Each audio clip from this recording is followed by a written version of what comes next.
you. Ukifika mahali unalipa watu. Mumeona clips hapa. Rais anaelekea Kisii kesho. Tangu wiki jana ni kulipa tu unaendelea. Watu wanaweka laini wanalipa. Wewe jiulize wewe mwenyewe, hiyo pesa inatoka wapi? Unalipa watu kuja kukusikia. Napiga hesabu.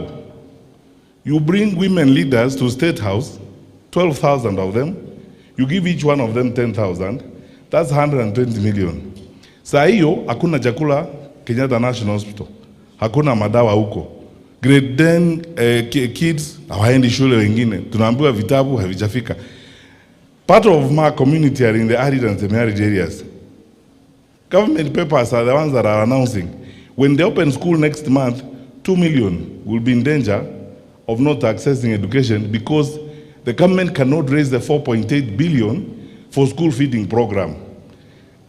State House iko ya kupewa korino 3,000 kila mtu. Lakini watoto hawaendi shule.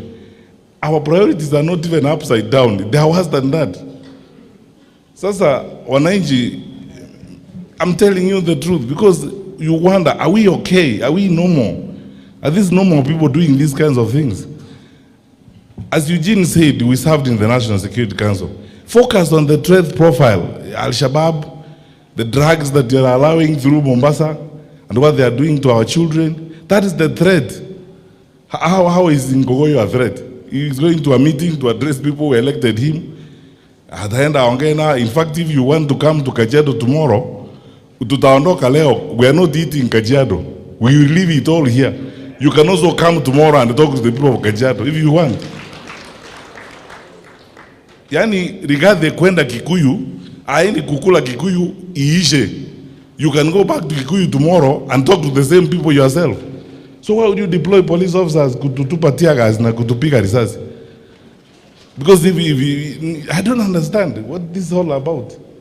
Jameni tuko na shida. Lakini niwaambie hivi msife moyo. I want to give you hope.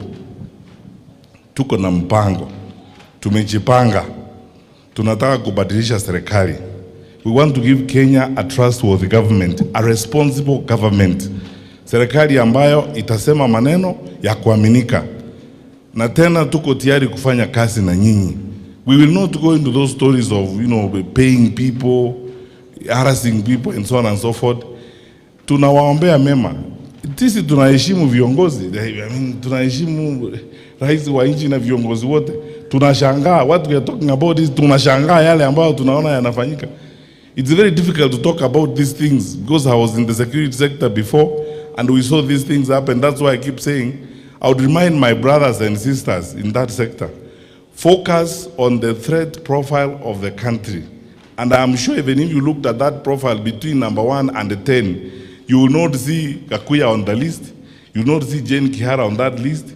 These are elected leaders. When they go out, they are going to meet people. That is not what you should spend your time on. Pull resources together and get pickpockets and muggers from the streets of Nairobi. Get criminals out of the way. And finally, this one is, I think, for me, duty to say. I've said this before. In the words of the generals I worked with, including General Kaiseri,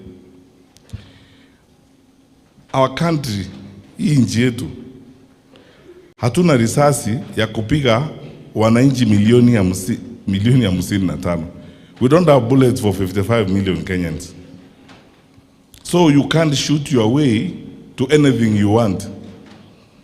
These things are just temporary.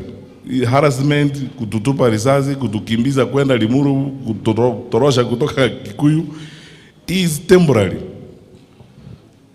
Na tumeona hii mambo mingi. I have not seen a country or a government that has used violence as a tool of political mobilization and survived.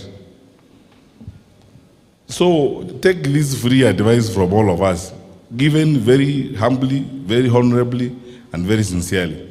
My brothers and sisters, let us save Kenya and let us serve our country. And for those of you who are in office, we respect you, we wish you well, but please serve well, serve with dignity, and be proud of it. I don't think ever in my life that I would like to stand somewhere and talk about someone who has taken over the office I held. But sometimes I feel a little bit shy to say these things, but it's frustrating.